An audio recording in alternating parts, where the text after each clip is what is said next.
Je regardais la dernière interview de l'économiste Charles Gave sur Thinkerview quand tout à coup, j'entends ça. Mais pas du tout au PIB, à la balance commerciale ou au chômage.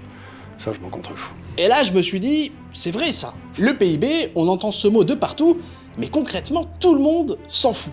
Je n'ai jamais vu un investisseur lambda analyser du PIB avant d'investir. Et là, l'intervieweur lui répond ça. C'est peut-être votre angle mort, mais on en reparlera. Et là, je me suis dit, c'est vrai ça. S'il faut, on a tous tort, et il faut au contraire analyser du PIB avant d'investir. Et c'est ce qu'on va faire aujourd'hui dans une vidéo complètement inédite, où on va décoder le PIB que tout le monde a oublié, son impact sur l'économie, son impact sur ta manière d'investir, et si Charles Gave s'est complètement planté. Petit teaser, tu vas apprendre plein de trucs aujourd'hui. Je ne sais pas ce que cette personne s'apprête à dire vis-à-vis du PIB, vis-à-vis de Charles Gave. Cependant, Charles Gave est une personne qui a une manière de voir les choses ultra importante. Charles Gave fait partie d'une classe de personnes qui savaient réfléchir sans ordinateur. Nous sommes dans une dictature des chiffres. Nous sommes dans une dictature du libéralisme. Nous sommes dans une dictature du capitalisme et dans une dictature des chiffres. Charles Gave a pour avis que le PIB est un truc marketing pour manipuler les populations et que le PIB n'est pas représentatif d'une économie réelle. Moi, je suis à 100% d'accord avec lui et il sera intéressant de voir ce que pense cette personne. Car effectivement, avec le PIB, on manipule bien les foules. Hein. On a vu que la France, là, je pense qu'elle est 8e puissance mondiale. En réalité, la France n'est même pas 12-13e. Hein. Que la France aurait un PIB de 4 milliards, selon les derniers chiffres de la Banque mondiale. Hein, et qu'on sait pertinemment que la France est stéro... C'est quoi le verbe du mot stéroïde? Stéroïdé à la dette. Cette vidéo est intéressante. On va voir à quel point cette personne va contredire quelqu'un qui manipule l'économie depuis des années. Parce que les amis, le problème qu'on a dans ce monde aujourd'hui, c'est que nous avons des personnes qui sont surdiplômées, qui veulent donner leur avis sur des personnes qui pratiquent véritablement quelque chose, un domaine de compétence. Charles Gave n'a peut-être pas le diplôme, il a un diplôme d'économie déjà de 1, mais ce n'est pas la chose la plus importante vis-à-vis de Charles Gave. Charles Gave, ce qui est important avec lui, c'est que cette personne a été sur le terrain depuis des années. C'est important, on va voir ce que cette personne a à dire vis-à-vis du PIB de Charles Gave. Économique. Mais qu'est-ce que c'est exactement? Pour faire simple, le PIB est la valeur totale de tous les biens et services produits à l'intérieur des frontières d'un pays sur une période donnée, généralement 1 an. C'est grosso modo un grand tableau de bord qui nous indique la taille et la santé d'une économie. Ce que tu vois, ce sont les pays avec les plus gros PIB au monde. Tu noteras que 85% du PIB mondial est concentré dans seulement 27 pays. Et les États-Unis et la Chine représentent à eux deux presque 40%. Voici concrètement comment les économistes le calculent. Il y a en fait 3 façons différentes de le faire, qui en théorie devraient donner le même résultat à la fin. La première façon, la plus connue, est celle basée sur les dépenses. Elle prend en compte combien d'argent est dépensé par les consommateurs, les entreprises et le gouvernement pour des biens et services sur une année. En gros... Voilà, déjà, première chose, ça c'est une hérésie.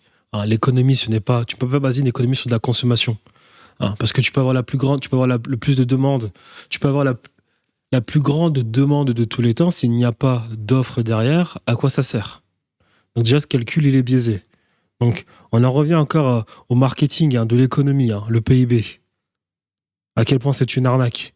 Et qu'il faut se détacher de toute cette dictature des chiffres, cette dictature de la doxa occidentale.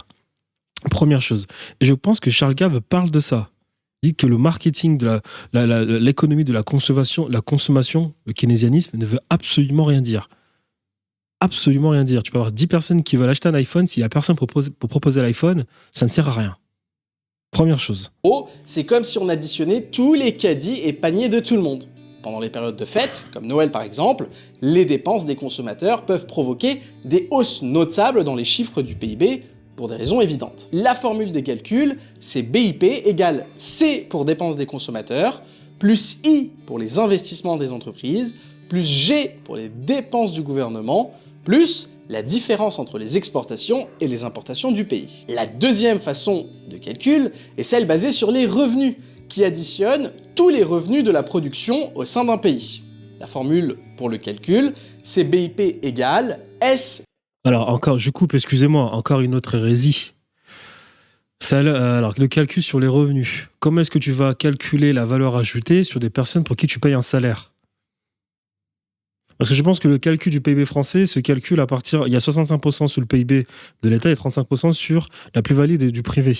Les 65% sur le 65% sur la partie publique de l'État, c'est les salaires payés aux fonctionnaires. Comment est-ce que tu calcules la valeur ajoutée à ce niveau-là ? Donc encore un autre problème.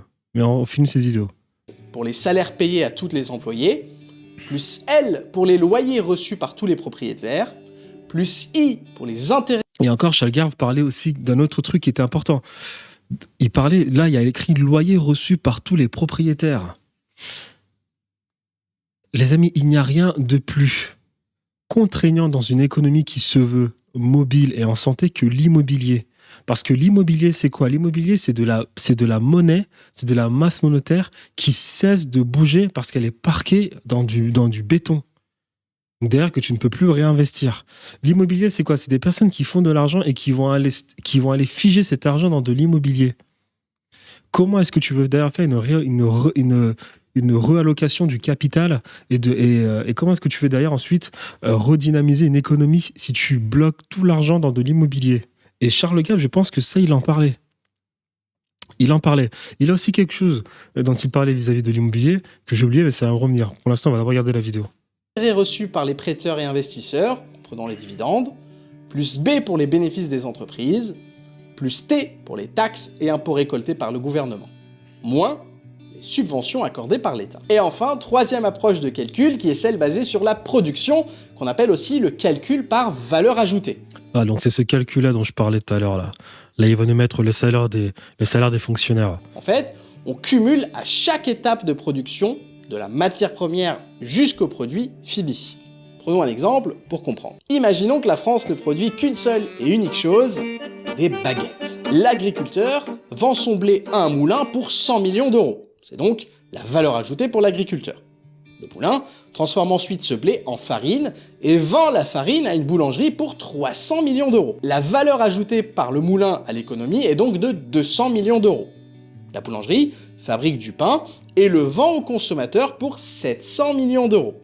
La valeur ajoutée par la boulangerie dans l'économie est donc de 400 millions d'euros.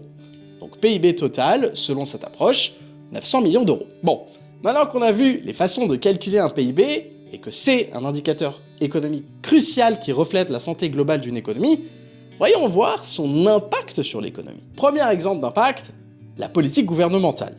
Les décideurs politiques s'appuient sur les données du PIB pour prendre des décisions. Une hausse du PIB pourrait indiquer le besoin de relever les taux d'intérêt pour empêcher une forte inflation, tandis qu'une baisse du PIB pourrait inciter à des programmes de dépenses publiques pour stimuler l'économie. Dans les années 90, le Japon a connu ce qu'on appelle la décennie perdue, une période de stagnation économique et de croissance du PIB minimale. Le gouvernement japonais a réagi avec diverses politiques fiscales pour stimuler la croissance, notamment des projets d'infrastructures à grande échelle et une baisse des taux d'intérêt. Attends, on est déjà perdu là dans ça. Moi, je suis déjà perdu dans sa vidéo. Parce qu'il est en train de dire que si le PIB augmente, on peut potentiellement augmenter les taux d'intérêt pour freiner l'économie. Non, attends. Là, quand il dit ça, il se base sur lequel des calculs qu'il vient de citer. Parce que là, tu es en train de me dire que l'Allemagne, qui a une exportation excédentaire de son industrie, ou bien le Japon, ou bien même la Chine qui a une balance excédentaire, va quoi ? Augmenter ses taux d'intérêt pour freiner cela ?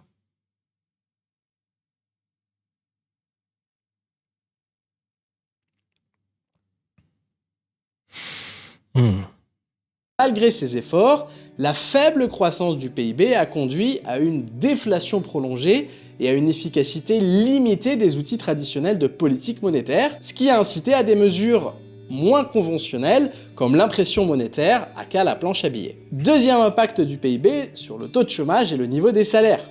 Après la crise financière de 2008, l'Allemagne a connu une chute de son PIB de 6%. Cependant, une action rapide du gouvernement et une coopération avec les entreprises ont conduit à un rebond rapide. L'utilisation de politiques comme la Kurzarbeit, un programme spécial de travail à temps réduit avec compensation par le gouvernement de la baisse des salaires, a aidé à empêcher les licenciements massifs. Et à mesure que le PIB s'est redressé, l'Allemagne a connu des taux de chômage bas par rapport aux autres pays européens. Troisième impact du PIB sur le sentiment des investisseurs et des performances boursières. On en reparlera plus en détail tout à l'heure, mais rapidement, on peut dire qu'un PIB élevé suggère un environnement stable pour l'investissement, tandis qu'un PIB faible peut inciter les investisseurs à retarder leur placement dans cette économie particulière. À partir de 91, l'Inde a entrepris... Je suis désolé, mais là, pour l'instant, il contredit absolument pas Charles Gave. Charles Gave a bien raison de dire que le PIB, on s'en fout. Là, qu'est-ce qu'il est en train de dire, là? Il est en train de dire que la France, qui a un PIB de plus de 3 000 milliards, parce que la France a fait partie du top 10 des PIB, eh bien, la France serait intéressante pour des investisseurs étrangers?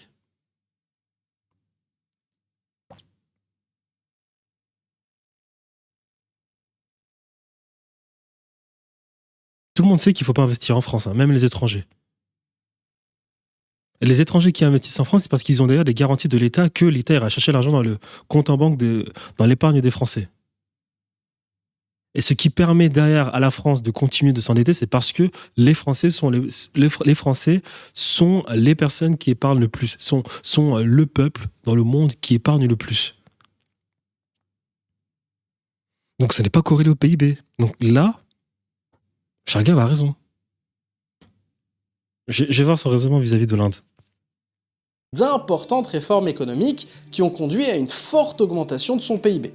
Ces réformes comprenaient la réduction des tarifs et des droits d'importation, la dérégulation des marchés et la privatisation des entreprises publiques. En plus, il y a tellement de paramètres à prendre en compte. Le PIB de l'Inde a augmenté, mais est-ce que l'Inde est une monnaie que tu peux utiliser ? La Russie aujourd'hui, ok, elle commerce avec l'Inde, elle vend du pétrole à l'Inde et la réinvestit à travers du bon du trésor indien, mais est-ce que l'Inde est une monnaie que toi, derrière, tu peux facilement convertir ? Est-ce que c'est intéressant ? C'est facile d'avoir un PIB, mais il y a beaucoup de paramètres à prendre en considération.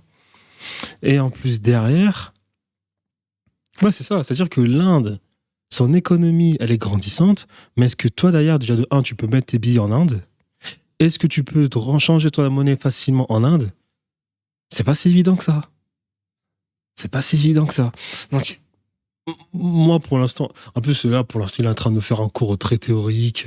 Là, on est dans une école, on est dans une salle dans un amphithéâtre, hein, durant un cours d'économie, hein, toute la déchéance du monde occidental et de la France, hein, c'est-à-dire on bourre le crâne à des gens de plein de notions, hein, que tu ne vas jamais utiliser dans la vie réelle, alors que Charles Gave est un mec du réel. Pour l'instant, on n'a rien appris. Tous ces trucs-là, investissement direct étranger en Inde, le calcul du PIB, on n'a rien appris. On n'a rien appris. Et je doute très fort que les personnes qui pratiquent l'économie, qui pratiquent les marchés, hein, regardent ces trucs, hein, en considération. J'en doute très fort. Mais bon, on regarde la vidéo. Cette croissance du PIB a attiré des investissements étrangers et revitalisé le marché boursier indien, menant à une période d'expansion économique robuste qui a aidé à sortir des millions de personnes de la pauvreté. Et ça, on le voit clairement maintenant, où les yeux de toutes les grandes entreprises, des fonds d'investissement et des investisseurs... Voilà. Et encore une fois, moi, c'est pour ça que ces trucs des mecs qui nous racontent leur vie, ils sont en train de faire un cours d'économie, j'ai beaucoup de mal. Il est en train de dire que l'Inde et l'Indonésie sont des pays qui ont un PIB qui s'accélère. Oui, d'accord. Donc du coup, c'est-à-dire que l'Inde est un pays qui devient de plus en plus intéressant pour investir, n'est-ce pas ? Mais qui investit en Inde ? Qui investit en Inde ? Tu penses vraiment que monsieur tout le monde qui a 1 million d'euros, a tout pété, encore 1 million d'euros, hein, 1 million d'euros cash, a cette facilité à investir en Inde ? Tu penses que le mec qui a 100 000 euros a cette facilité à investir en Inde ? Bien sûr que non, faut arrêter. Encore une fois, on est dans cette dictature du capitalisme où qui pourra l'investir en Inde si ce n'est BlackRock, JP Morgan et les gouvernements? Personne. Toi, tu dois aller te déplacer physiquement, essayer de faire ton petit commerce sur le terrain. En plus, en Inde, qu'est-ce qu'il y a à l'Inde? À part l'or, la vente de services et peut-être aller un peu d'industrie, c'est pas facile pour toi. Hein. Donc ça c'est encore ça là. Ça. Le mec, on n'avance pas dans sa vidéo, on n'avance absolument pas. Parce que là, ce qu'il est en train de dire, c'est que oui, c'est plus facile à investir en Inde pour les grands patrons, Vanguard, BlackRock et les gouvernements. Mais sans plus. Sans plus. Donc déjà que l'Inde, ils ont plus de 1,4 milliard de personnes. Donc, qu'est-ce qui va se passer? Il va se passer que BlackRock, lui, il va réinvestir sur la dette indienne, il va réinvestir sur les gouvernements indiens. Tu as derrière la Russie qui vend, lui, son énergie à l'Inde. Donc, l'industrie indienne va fonctionner plus vite. Mais l'industrie indienne va fonctionner plus vite pour qui? Pour les Indiens. Pas pour les personnes qui vont forcément venir d'autres mers, d'autres terres, et s'installer en Inde et faire du business. Même si l'Inde, ils ont des bons projets. Ils ont des projets, j'ai vu, ils créent des villes à l'image de la Silicon Valley pour attirer les investisseurs étrangers. C'est bien trop tôt, donc les personnes encore qui vont investir loin, c'est les BlackRock. Donc encore une fois, moi je pense que pour l'instant, cette personne n'a toujours pas contredit Charles Gave. Charles Gave a bien raison de s'en foutre du PIB, ces chiffres marketing, cette dictature du marketing qui ne sert absolument à rien, car il y a une véritable économie, il y a un véritable réel à prendre en considération. Voilà. Comme dans le business. Parce que c'est bien joli de dire qu'il faut investir en Inde. Va investir en Inde. Déjà même que juste en Suisse, juste en Suisse, certains Français ont du mal. Toi, tu nous parles de l'Inde. Je ne sais même pas si cette monnaie est convertible. En tout cas, regardons la vidéo, on va voir un peu. Les investisseurs particuliers sont tournés vers l'Inde. Quatrième impact du PIB sur les services. Et l'Indonésie, à part le tourisme, je vois pas trop ce qu'il y a. À part le tourisme, je ne vois pas trop le tourisme de Bali. Qu'est-ce qu'il y a d'autre encore en Indonésie? L'Indonésie a dépassé le PIB de la France, mais c'est parce qu'ils sont 200 millions d'habitants. Hein. Je sais pas. Les services publics et les infrastructures. Et là, on va prendre le Qatar en exemple. La stratégie économique de ce pays consiste à tirer parti de son PIB par habitant élevé, principalement grâce à ses réserves de gaz naturel, comme effet de levier pour investir dans des projets d'infrastructure à grande échelle. On se souvient tous de ces projets pharaoniques pour la préparation de la Coupe du Monde 2022, où des investissements considérables ont été réalisés dans la construction de stades, de réseaux de transport et d'installations hôtelières, améliorant considérablement l'infrastructure du pays et augmentant potentiellement son PIB grâce à un tourisme accru et une visibilité mondiale. Et enfin, cinquième et dernier exemple d'impact, sur le niveau de vie. Donc le PIB, ça ne veut absolument rien dire, c'est ce qu'on dit. À ce niveau-là, pour le Qatar, on parle du PIB par habitant, on est d'accord. Mais le PIB du pays, ça ne veut rien dire. Parce que par habitant, il y a beaucoup de choses à faire, mais au niveau du PIB, ça ne veut absolument rien dire. En tout cas, je vais pas dire de conneries, j'écoute. Et la meilleure illustration, c'est la Chine. La croissance rapide du PIB de la Chine au cours des dernières décennies a été déterminante pour transformer le pays d'une nation à faible revenu à une grande puissance économique mondiale. Cette croissance a conduit à des améliorations sans précédent du niveau de vie de centaines de millions de personnes, sortant plus de 800 millions de personnes de la pauvreté depuis le début des réformes économiques en 1978. Un PIB plus élevé a permis une plus grande dépense publique en matière de santé, d'éducation et de services sociaux, contribuant directement à de meilleures conditions de vie. Tu remarques...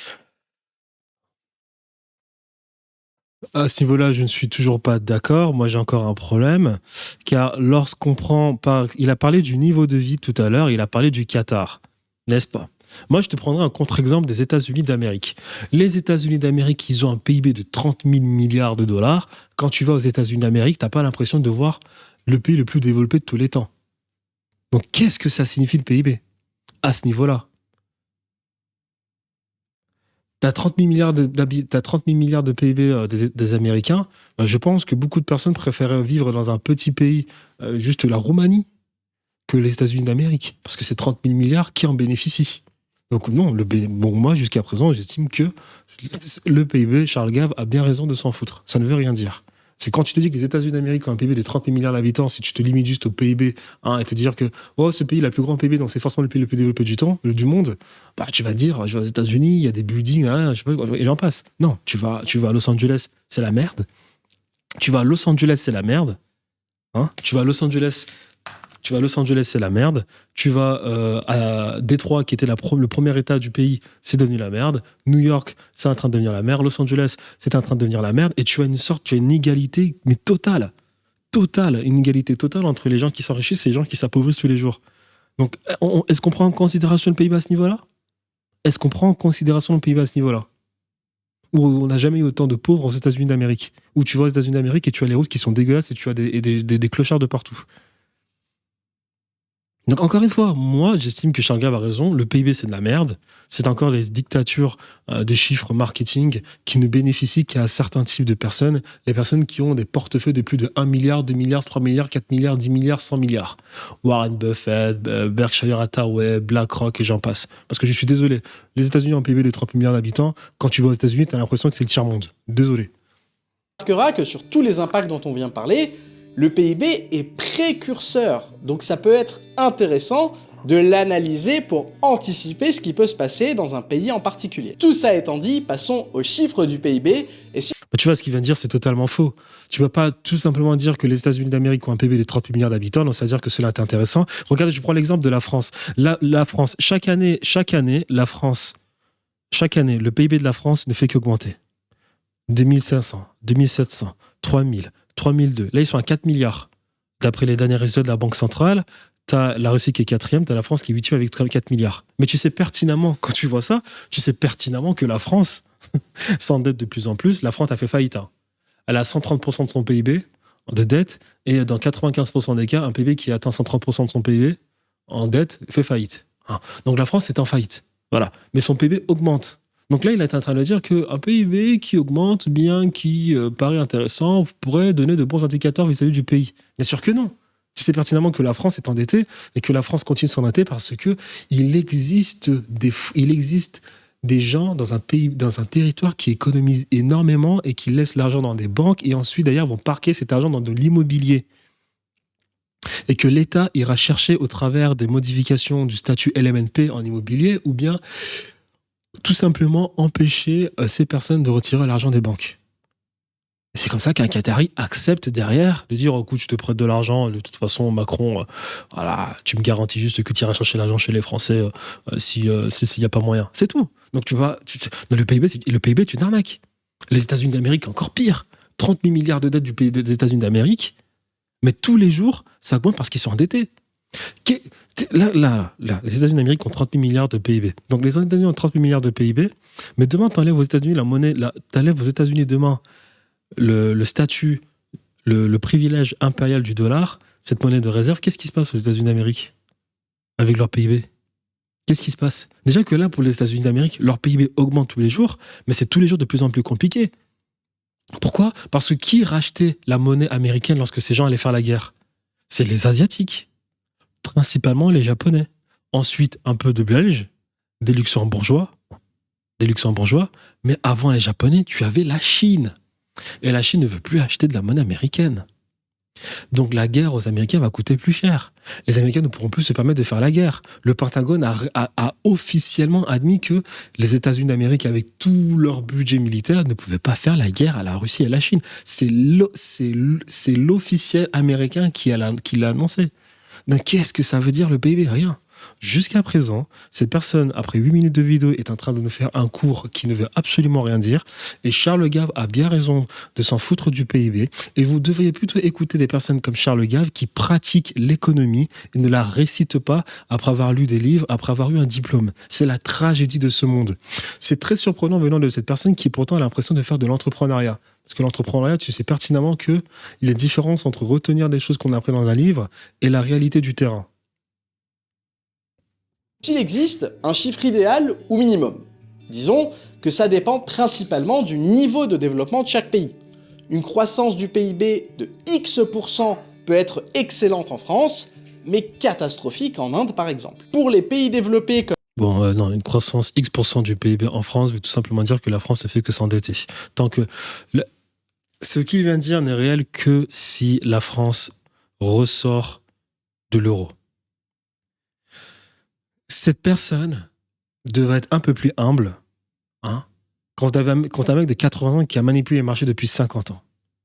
Le PIB ne peut être pris en considération que si tu as accès à la vérité, que si tu as accès de tes propres yeux à la santé d'un pays au travers de sa souveraineté monétaire surtout. Monétaire surtout. Comment est-ce que tu peux juger le PIB d'un pays lorsque tu ne peux pas voir déjà la santé de ce pays en question? Et là, je parlerai des 27 pays de l'Union européenne qui sont tous masqués au travers de l'euro. Comment est-ce que tu peux juger la santé de la France lorsque tu ne sais pas quelle est sa santé, parce que la France utilise une monnaie qui n'est pas le reflet de son économie, de la réalité de son économie? Tu sais ce que ça veut dire? Tu sais ce que ça veut dire indirectement, ça? Ça veut dire que ces pays n'ont jamais été aussi élitistes. C'est-à-dire que si la France continue de prêter, c'est-à-dire qu'il y a des personnes qui, elles, ont accès véritablement à la santé de ce pays, et qu'en d'autres termes, elles ont le numéro de téléphone de Macron, elles ont le numéro de téléphone de la sorcière von der Leyen, elles ont le numéro de téléphone, ils ont le numéro de téléphone, ces personnes ont le numéro de téléphone des responsables des banques centrales européennes, et que, en parlant avec ces gens, ils savent exactement ce qui se passe en France. Et c'est comme ça que la France réussit à prêter de l'argent. Donc, encore une fois, on en vient dans un monde. Encore une fois, cela révèle en fait de la situation très élitiste de l'économie du monde. BlackRock sait pertinemment ce qui se passe en France. Les Qataris le savent, les Russes le savent, parce que les Russes, ils ont beaucoup prêté. Parce que les Russes, fournisseurs de pétrole et de gaz, au travers maintenant de l'Inde, la grande mascarade, les Américains le savent. Tous ces gens savent ce qui se passe, parce que cette caste est en haut et qu'ils ont accès, au numéro de téléphone de ces personnes, et ils savent les choses. Mais toi, maintenant, qui as ton million d'euros qui va investir dans les marchés financiers, tu peux pas le savoir parce que toi, t'as juste la courbe, t'as juste les bons du trésor français qui sont annoncés avec un certain taux d'intérêt qui te sera remis sur 10 ans, et ensuite, d'ailleurs, tu as l'euro. Tu peux pas savoir, toi. Toi, tu peux pas savoir. Donc, encore une fois, le PIB est une mascarade. Les marchés financiers sont des mascarades, surtout pour les pays européens qui utilisent de l'euro. Donc moi, là, par exemple, je suis en train de faire une analyse vis-à-vis du monde réel. Qu'est-ce que j'en ai à faire du calcul du PIB? Et je peux comprendre Charles Gave. Et Charles Gave a fait énormément de bien pour la jeunesse sur ce qui est de l'économie. Charles Gave a permis d'apprendre à des gens qu'il fallait complètement se détacher des cours complètement cons de l'économie et qu'il fallait voir les choses avec une certaine réalité du monde. Une certaine réalité du monde. Donc là, encore une fois, ce qu'il vient de dire, le PIB, on s'en fout, surtout quand tu n'as pas accès à la santé d'un pays. L'Italie, la France, l'Angleterre, tu ne sais pas ce qui se passe. Peut-être que tu pourrais faire des sortes de spéculation pour les pays nordiques. Donc les pays nordiques, la Hollande, l'Allemagne, les Pays-Bas, Luxembourg, la Suisse n'est pas un pays européen. L'Union européenne. Ces pays-là, tu pourrais faire une sorte de spéculation parce que lorsque tu analyses leur économie réelle, tu vois bien que eux, ils vont utiliser l'euro qui est une monnaie sous-évaluée par rapport à leur économie. Donc là, c'est évident que tu peux faire une spéculation et avoir une sorte d'idée sur leur économie. Mais même malgré cela, en Allemagne, tu as plein de problèmes. Ils exportent énormément, mais ils ont quand même des problèmes de chômage et j'en passe. Ils ont quand même des problèmes vis-à-vis de leur appareil industriel. Donc c'est compliqué. C'est compliqué cette histoire de PIB quand t'as pas accès à la monnaie du pays. C'est compliqué. Alors c'est pas la monnaie, c'est le taux de change. Le taux de change. C'est compliqué. Donc il n'a toujours pas contredit Charles Gave. Il est en train de faire un cours d'économie.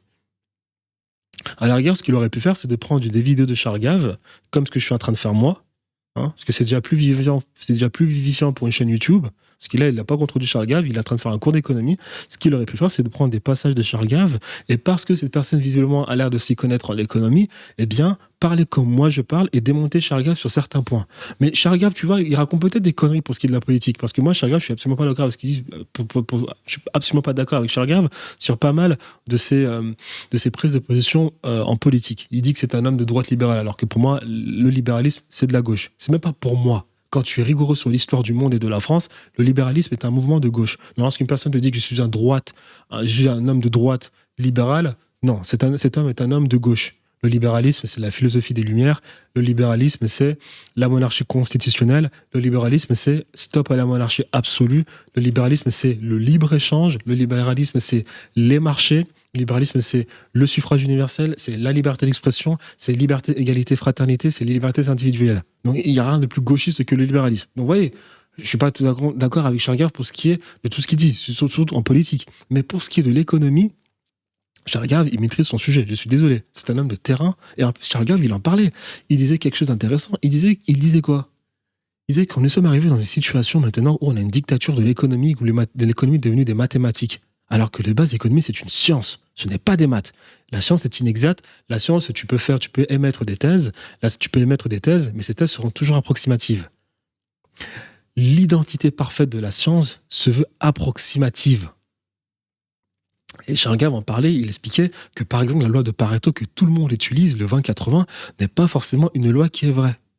Mais maintenant nous sommes dans cette dictature de la règle de 3, des mathématiques, de la fonction mathématique. Hein, et il en parlait, il disait pertinemment que toutes ces personnes qui sont formées aux États-Unis d'Amérique, tu leur enlèves leur PC, tu leur coupes l'électricité, ils sont complètement perdus.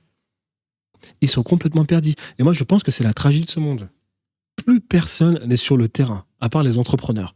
Plus personne n'est sur le terrain, tout le monde se met à réciter des livres.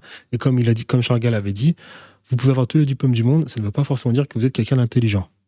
Le problème de la société française, c'est que nous, les Français, eux, ils estiment que plus tu as des diplômes, plus tu es quelqu'un d'intelligent. Tu es un intellectuel, mais tu n'es pas forcément intelligent. Bref, je vais trop loin. Pour l'instant, j'estime que ces personnes n'ont absolument pas contredit Charles Gave.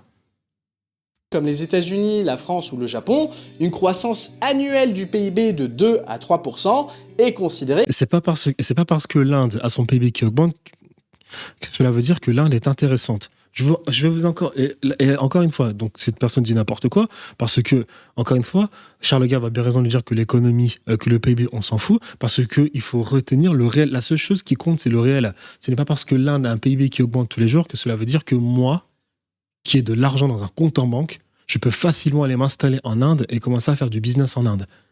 Est-ce que je peux déjà convertir ma monnaie? Aller dans les pays arabes, le Maroc, l'Algérie, la Tunisie, est-ce que vous pouvez aller convertir votre monnaie aussi facilement que, par exemple, la monnaie japonaise, que vous pouvez tout simplement convertir sur Internet au travers des plateformes d'exchange? Vous ne pouvez pas le faire. Donc, ce n'est pas aussi simple que ça. Allez juste en France déjà. En France, il y a des réglementations où vous ne pouvez même pas envoyer votre argent en Russie. Il vous est interdit d'envoyer votre argent outre-Europe, outre-occidental. C'est déjà. Donc, qu'est-ce que ça veut dire? L'Inde a un PIB qui est intéressant, on peut commencer à investir là-bas. Cela veut juste dire que pour les professionnels, c'est plus facile, pas pour les particuliers. Mais encore, quel type de professionnels? Des professionnels qui ont 11 chiffres. 11, on ne dit pas 7, pas 8, pas 9, 11 chiffres à investir. BlackRock et Vanguard et les gouvernements. Donc, encore une fois, ça ne veut rien dire. Oui, le PIB, on s'en fout. Et après, vous pouvez prendre l'exemple de beaucoup de pays. L'Éthiopie, son PIB augmente. Ça ne veut pas forcément dire que tu peux l'investir en Éthiopie aussi facilement. La Russie est la 4e puissance mondiale. Et encore, il faudrait savoir. Parce que les vrais économistes le disent. Il y a beaucoup de shadow banking en Russie. C'est-à-dire qu'il y a beaucoup de transactions qui sont faites au marché noir. Donc peut-être que la Russie même, parce que là, aujourd'hui, on dit que la Banque mondiale a dit que la Russie avait un PIB de 6 500 milliards, peut-être même qu'il a 13 000 milliards. Donc peut-être en réalité, la Russie est peut-être même la 3e économie mondiale. Ça, c'est des trucs que tu ne peux pas savoir. Il y a plein de pays comme ça qui font des trucs au noir. Voilà. Donc même déjà, la Russie, il est déjà compliqué en Russie d'aller déposer ses billets. La Russie qui a son économie grandissante, mais la Russie qui est mutilée par la pensée occidentale. Comment toi, petit entrepreneur français, même pas particulier français, qui a 500 000 euros, tu vas faire pour aller déposer ton argent en Russie? C'est pas si facile que ça. C'est pas si facile que ça, on est d'accord. Et il y a beaucoup de pays comme ça. L'Éthiopie, c'est la même chose. Le Maroc, qui est un beau pays, c'est pas si facile que ça. Il y a beaucoup de pays où c'est pas si facile que ça.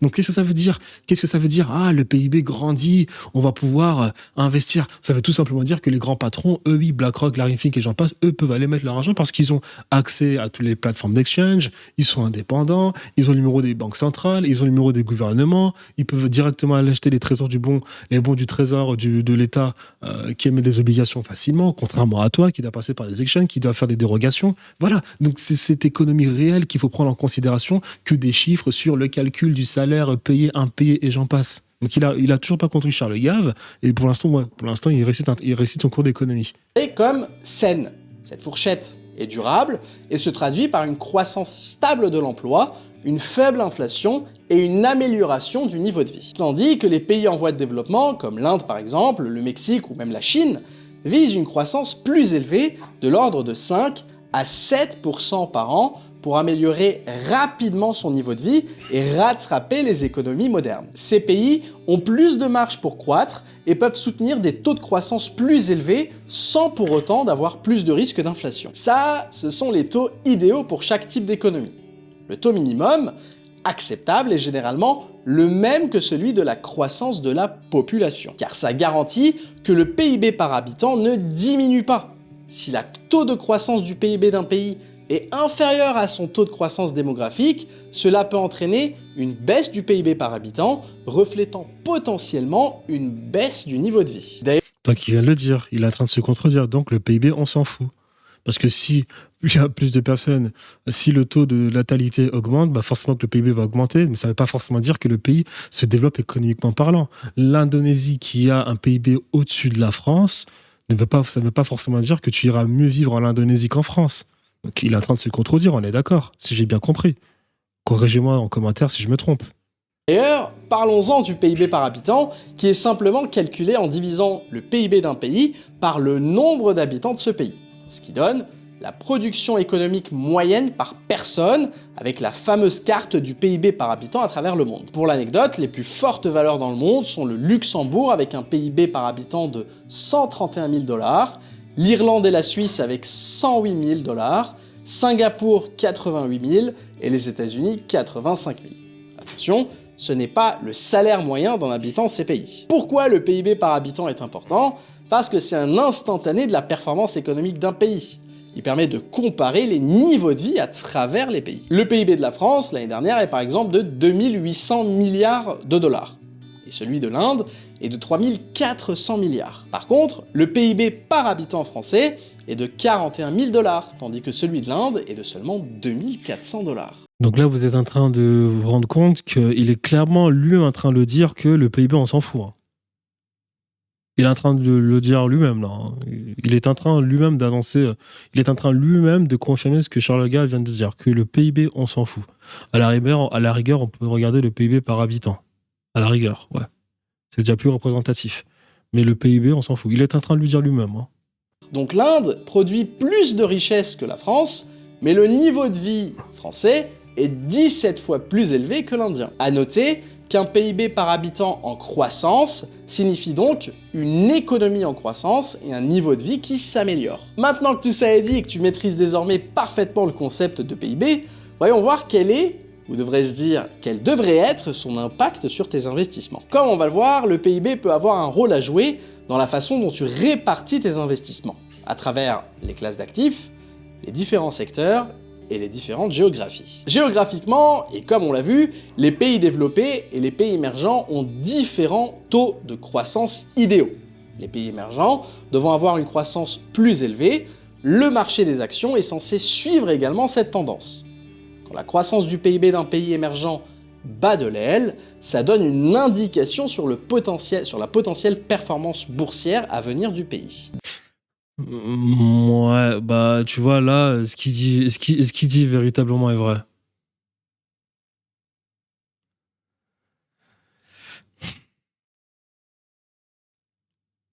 J'ai un peu la flemme de parler là.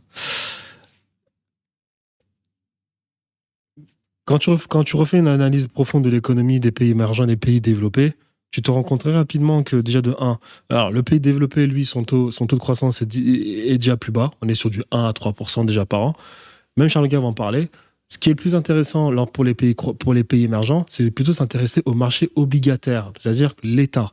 Parce que lors de l'émergence d'un pays, on a un type d'économie qui est une sorte d'économie de reconstruction, une sorte d'économie schumpeterienne. Alors j'ai oublié le nom de l'économie là, c'est une économie de reconstruction, mais en tout cas où l'État est capable de mettre en place les bonnes conditions pour le développement du pays. Et l'État joue un rôle un peu plus important que dans la plupart du temps que les entreprises privées.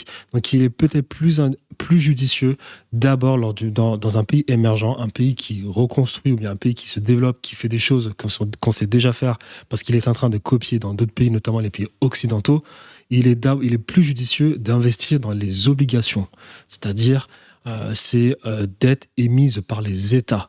Mais lorsqu'on atteint un certain palier où cette économie de reconstruction a été faite, où l'État ne peut plus se permettre d'être aussi présent dans l'économie, vous voyez par exemple la fin des 30 Glorieuses, par exemple, ou ce qui est en train de se passer aujourd'hui en Chine, où la Chine se veut maintenant plus innovatrice, on change de type d'économie, on va sur une économie plus innovatrice, schumpeterienne. À ce niveau-là, eh bien, il est peut-être maintenant plus judicieux d'investir dans les entreprises privées, comme exactement aux États-Unis d'Amérique, où il est plus peut-être intéressant d'investir en actions. Donc là, Charles en plus en parlait très bien. Il en parlait très bien. Il disait, actuellement, investir dans les obligations brésiliennes, où il y a beaucoup de pourcents, où tu peux faire du 7%, c'est très intéressant. Investir chez les Russes, c'est très intéressant. Investir chez les Chinois, c'est très intéressant parce que vous avez un gouvernement fort qui est en train de propulser le pays. Mais au bout d'un moment, après, il faudra passer sur une économie d'innovation. Et là, à ce moment-là, les bourses de CPS seront un peu plus développées. Les entreprises privées auront un rôle plus important à jouer parce qu'on sera sur une économie d'innovation. Donc du coup, pour les personnes qui sont un peu plus malignes, par exemple en Chine, elles savent pertinemment qu'il faut déjà investir sur des compagnies type Alibaba qui fait exactement la même chose que Amazon, mais qui est sous-évaluée alors qu'elle fait un bénéfice et un chiffre d'affaires immense. Si vous pensez sur le long terme. Donc, est-ce qu'il dit vrai là, à ce niveau-là là ? Franchement, est-ce qu'il dit vrai ? On va laisser terminer la vidéo. D'un point de vue sectoriel, les différents secteurs de l'économie peuvent contribuer de manière variable à la croissance du PIB. Par exemple, si la croissance du PIB d'un pays est tirée par la technologie et l'immobilier, il pourrait être judicieux de s'intéresser aux actions technologiques ou immobilières ou aux ETF axés sur ces secteurs. D'autre part, une baisse du PIB peut mettre en évidence des risques ou des secteurs à éviter. Les données sur la segmentation du PIB d'un pays sont facilement trouvables sur Internet pour voir quel secteur économique contribue à quel point au PIB. Et enfin, le PIB peut avoir son mot à dire sur le type d'actifs que tu mets dans ton portefeuille. Un PIB en croissance signifie globalement une croissance des bénéfices des entreprises, rendant leurs actions plus intéressantes. Les investisseurs prennent également goût au risque quand l'économie est saine, les poussant à chercher de meilleures performances dans des actifs plus risqués, comme le private equity ou la crypto par exemple. Voilà pourquoi, quand on est en période de récession ou qu'on a une peur de récession... Donc là, vous voyez qu'il est en train de décrire des économies de pays où l'État ne fait plus grand-chose, où les CEO, les entreprises sont plutôt mises en avant, en quelque part, dirigent en quelque sorte les pays. Il est en train de parler des pays comme les États-Unis d'Amérique, où c'est clairement les entreprises privées qui ont les pleins pouvoirs. Encore les États-Unis d'Amérique, c'est un pays assez spécial parce que vous avez comme le gouvernement qui, lui d'ailleurs, a la monnaie réserve du monde. Donc il n'est pas en train de parler là, par exemple, du Brésil, de la Russie, ou de la Chine ou de l'Inde. Il parle plutôt des pays où... il parle des pays innovants là. Il parle des pays développés, il parle des pays du premier monde, first world, des pays de l'OCDE. Donc il se contredit un peu là, je pense. Récession, les cryptos n'agissent pas du tout comme valeur refuge, mais au contraire, elles se crachent en premier et les plus forts. Également, une forte croissance du PIB peut pousser le gouvernement à faire monter les taux d'intérêt, ce qui a pour effet immédiat de faire baisser la valeur des obligations, les rendant moins intéressantes que les actions par exemple. Dans l'autre sens, un PIB en berne, voire en baisse, peut avoir les effets contraires. des entreprises moins profitables et donc des actions moins intéressantes. Une peur des risques poussant les investisseurs vers des valeurs plus sûres et considérées comme refuge, comme l'or, l'immobilier ou les obligations, qui deviennent intéressantes et parfois mieux adaptées que les actions. Bref, selon moi, Ouais, à ce moment-là, qu'est-ce qu'il raconte? Tous les économistes experts savent pertinemment qu'il ne faut nullement investir dans les obligations, par exemple, d'État américaines, et qu'il était préférable de garder du cash lorsque les actions se crashaient. Et non plutôt investir sur le gouvernement. Alors, pour certains initiés, c'est plutôt du bon du trésor américain, parce qu'ils ont quand même leur taux d'intérêt dessus, comme les banques, comme Warren Buffett. Les gens appellent ça du cash. Voilà. Des économistes qui s'y connaissent en parlent déjà à ce niveau-là. Ou bien, comme il est en train de dire, ou bien de l'or, mais nullement dans des obligations. Là, actuellement, il y a eu un crack avec la bourse occidentale. Les Japonais se prennent pour des Occidentaux. Là, il y a un crack au niveau de la bourse japonaise occidentale, et tu as plein d'économistes qui te disent, les amis, gardez du cash. Alors, pour les initiés comme Warren Buffett, c'est du bon du trésor américain. Les banques, ce sera du bon du trésor américain. Mais pour toi, le produit particulier, c'est du cash. Sauf si tu as accès aussi au bon du trésor américain. Le PIB est un indicateur qui peut se révéler très intéressant si on veut détecter des schémas et des tendances pour anticiper les prochains mois et préparer les fluctuations à venir. Après, Charles Gave n'a pas vraiment tort. L'analyse du PIB est à voir comme un bonus et beaucoup d'investisseurs s'en sortent très bien en s'en foutant complètement du PIB. Ah non, mais je pense que tous les investisseurs s'en foutent complètement du PIB et qui regardent d'autres métriques. Déjà, le PIB, on s'en fout totalement. C'est pas la chose qui compte. Déjà, il y a tellement de paramètres à prendre en considération. La mentalité du pays. Est-ce que les gens du pays sont plus marchés financiers? Est-ce qu'ils sont plus immobiliers? Est-ce que ce pays a une industrie? Quel est son schéma économique? Est-ce que c'est une entreprise qui fait des voitures? Est-ce que c'est une entreprise qui fait de l'agriculture? Est-ce que c'est une entreprise qui a sa monnaie? Est-ce que c'est une entreprise qui a une armée? Quel est son mouvement politique? Il y a tellement de trucs à prendre en considération, mais qu'est-ce qu'on s'en fout du PIB? Là, il est en train de dire, par exemple, que le PIB... Je voulais pas en parler parce que je suis fatigué, mais tout à l'heure, il parlait du PIB. Il disait le PIB, lorsque le PIB augmentait, on pouvait baisser les taux d'intérêt. Lorsque le PIB augmentait, on pouvait augmenter les taux d'intérêt pour derrière un peu limiter la croissance, un peu limiter les mouvements économiques d'un pays. Mais le PIB de la Chine... il augmente tout le temps. On est d'accord. Mais la Chine, elle passe son temps à sous-évaluer sa monnaie. Parce que tous les jours, la Chine ne fait que s'enrichir. Tous les jours, la Chine devient un pays de plus en plus développé. Un pays, lorsqu'il devient de plus en plus développé, c'est un pays où sa monnaie augmente tous les jours. Le problème de la Chine, c'est que tu as les Chinois, par exemple, qui, eux, investissent énormément dans l'immobilier. Et l'immobilier, c'est un marché qui coûte énormément cher. Donc, quand un marché coûte énormément cher, qu'est-ce que tu dois faire derrière? Tu dois baisser ta monnaie, déjà de 1, pour permettre encore une fois que l'immobilier puisse continuer de fonctionner, parce qu'il faut importer énormément de choses dans l'immobilier, déjà de 1, et en plus de ça, tu as une économie chinoise qui est basée sur de l'exportation de l'industrie. C'est-à-dire que tu as beaucoup d'entreprises qui viennent apporter leur industrie en Chine. Donc à ce niveau-là, tu penses vraiment que la Chine va se baser sur son taux d'intérêt tu penses vraiment que la Chine va se baser sur son PIB qui augmente pour manipuler ses taux d'intérêt? On s'en fout du PIB. On s'en fout du PIB. On s'en bat les couilles. Disons qu'il me fallait une excuse pour introduire et parler de manière intéressante d'un concept chiant à la base. Bref, n'oublie pas de liker la vidéo si elle t'a plu, à t'abonner à la chaîne et activer... Voilà, donc cette vidéo, encore une fois, elle ne servait absolument à rien. Voilà. Il voulait juste parler du PIB, il voulait juste montrer qu'il s'y connaissait en économie. Mais à ce niveau-là, moi je pense qu'il faut écouter Charles Gave. Que ce soit l'entrepreneuriat, que ce soit l'économie, que ce soit comment vous gérez votre argent, que ce soit comment vous gérez votre patrimoine, prenez en considération les choses du réel. Ce n'est pas parce que le PIB de la France est de 4 000 milliards que ça veut dire que la France va bien. Ce n'est pas parce que la France est 8e puissance du monde que ça veut dire que la France va bien. Là, La France, tu lui enlèves son or, hein, qu'elle est allée, son or, on va pas parler d'Afrique, mais son or, hein, qui est parqué dans les banques, et tu enlèves l'épargne des Français, il n'y a plus rien en France. Hein. Il n'y a plus rien en France. Mais encore une fois, c'est l'épargne des Français, de base. Mais l'État, lui, il estime que c'est son argent, parce que vu qu'il est capable derrière de garantir à ses créanciers un remboursement au travers de l'épargne des Français. Donc quand vous prenez cela en considération, vous savez pertinemment que l'État, lui, sa garantie, c'est l'épargne, votre épargne, et en plus de ça, son or que M. Sarkozy, hein, l'homme de droite, a vendu.